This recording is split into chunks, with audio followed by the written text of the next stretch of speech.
Yes, please. My name is Anant. My question is about marriage, divorce. I am married. No, they're two different things. Marriage. What I see today is many youngsters, like many of them, they don't want to marry.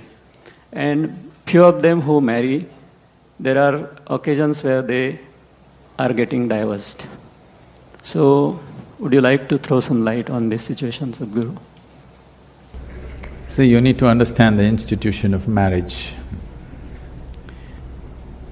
It's about bringing a certain sanctity to the simple basic needs that every human being has. There are physical needs, there are psychological needs, there are economic needs, emotional needs, social needs, variety of needs.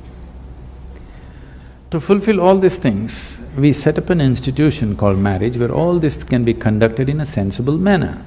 Otherwise, if we did it on the streets like every other creature, it would turn ugly for us and we will feel not good about it. So, to bring some sense of organization, some aesthetic, some stability, because man and woman coming together naturally brought fresh life.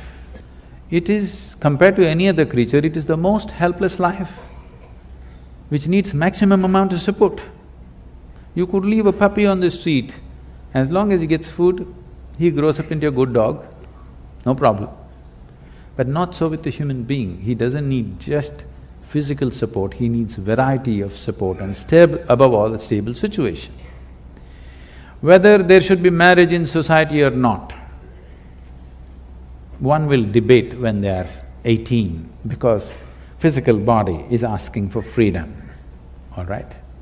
At that time, everybody questions, is marriage really needed? Why can't we just live whichever way we want? But when you are 3 years of age, you valued marriage immensely, a stable marriage immensely, isn't it so? Yes, sir? Yes. Again, when you become 45, 50, you're 100% for marriage. Between 18 and 35, you're questioning the whole process, okay?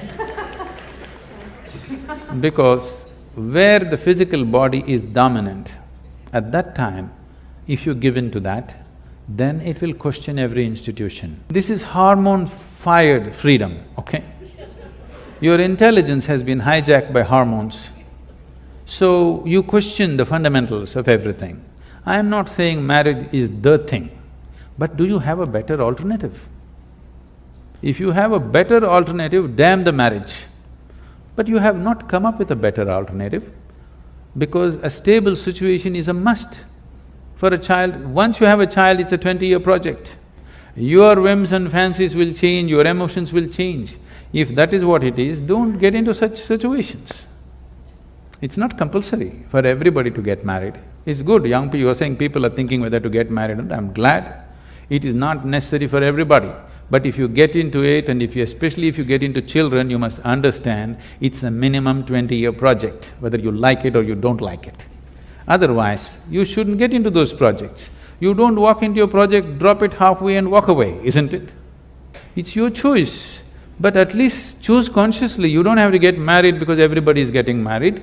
You don't have to talk about marriage and divorce in same breath as if they come together.